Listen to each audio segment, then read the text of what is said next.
How you guys doing? It is Crusher, and whoa.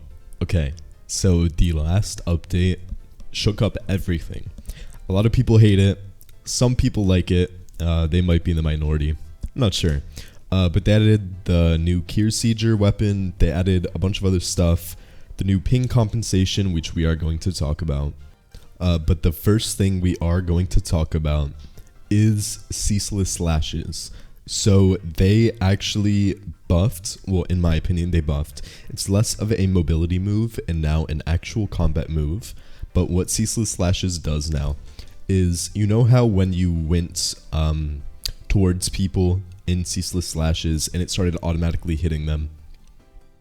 So that now is the base. You have the hitting and you don't automatically move forward. You can choose WASD. And it actually... So here we go. You click to reveal yourself and deliver a rapid flurry of slashes that can chain together. So this now targets the closest player, and you can use WSD to actually control. It does not force you to go forward. So it's actually very good now, as you can see in this little thing. But it is very good for PvE, and it does a lot of posture damage and a lot of damage in PvP. Don't expect it to stay this powerful. But if you have a light weapon build, please abuse this right now. Abuse it, abuse it, abuse it until you can't anymore. If you have a light weapon build with 50 light. Other than that, don't really worry about it. It's probably going to get nerfed. Don't make a build around it. I just wanted to touch on that real quick. So the main thing that we're going to go over is the ping compensation and the dodge changes and how this actually changes the meta. So the ping compensation, basically if you're high ping, attacks will like be delayed a second or 0.1 seconds, so you have more time to, so like when you hit F, if you see it hitting you, you actually parry. You don't have to like predict and do all this weird stuff when you're actually fighting. So it is much better. It actually, I really like it. And there's an option to turn it off if you don't like it and you think it throws you off. But if you want to use this properly, it actually, in my opinion, this makes a lot of people a lot better at the game, and you will notice this. But this isn't about builds. So what this actually affected was dodges. And because of this ping compensation, they nerfed dodging as a whole. They nerfed ghost, risky moves, all the dodge talents. And you may be wondering, what should I go for agility now because of this nerf? 40 agility is no longer meta. You want to go 25 now. And the reason is because of these two moves. Evasive. I'm lying to you. These two moves. Observation and safety dance. 10%. It used to be 25, but 10% is still very good. And then observation. Dodge frames are larger if you cancel your roll immediately, which in fights you will be doing a lot. And then observation, you will be doing this a lot in fights. Then safety dance will make it closer to what the base dodge frames were. Closer, not the same. But if you go risky moves, 20-second cooldown. Evasive expert, it's just not that good.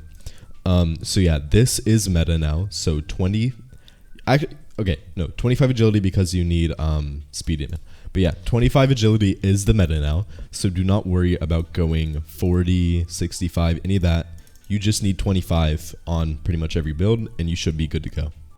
Now, because of this dodge change, where they changed Ghost, and then they also changed the Shadow move that gives you dodge frames, Shadow is actually gutted now. Because that move is 20 seconds, which was very good. It saved a lot on agility, where you only had to go 25 agility on shadow builds. Everybody just gets that, and the move itself is gutted. And then also, Rising Shadow, one of the best shadow moves, you can ragdoll cancel it now. And the only thing they did to buff Shadow was make Blast Spark better. So don't go Shadow anymore. Shadow, no. Do not go Shadow. And other than that, medium and heavy weapon have actually been buffed as a whole.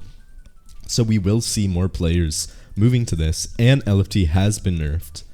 By the way, my Silent Heart LFT build. I'll probably link it or something. It actually hasn't been nerfed, which I'm really excited about, because it had to go 75 light. It does a lot of damage. It does like 28 or something like that without any buffs. So if you guys want to check that out. Whatever, plug's over. But basically it has light weapon scaling now, and you need 35. I think 35, there's a light requirement. That's all you need to know. And it scales off of both light and willpower now. So that is a really big shot to LFT and light users in general, because medium and heavy weapons are positive off of block now, which was a light weapon only thing before, basically meaning how if somebody's blocking and you M1 them, they would be able to M1 back and basically have advantage over you, and you wouldn't be able to like do anything about it, right? And light weapons would be able to bypass this by hitting your block multiple times, and you'd have to dodge away. Now this goes for everything. So heavy weapons, positive off of block. Medium weapons, positive off of block. Basically meaning block and dodge, the two defensive options, have been nerfed as a whole, making the game a lot less passive than before. Big nerf to sheep. I didn't say that though.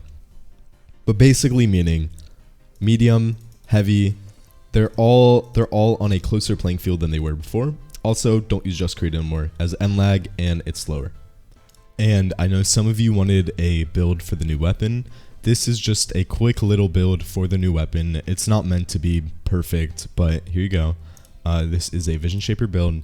If you guys seen Aga's video, go watch that if you haven't, about the new weapon. Vision Shaper works really well with this weapon, because while you can charge up the rail shot, the Vision Shaper clone will be attacking. You guys get the idea. So if we get this here, this would be doing 50 damage per M1. Wait, let me do the talents real quick. Okay, so with all the talent modifiers, this build will be doing 92.1 damage, which is actually very good.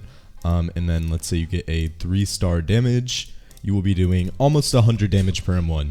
Super good. Yeah, it's genuinely a really good weapon.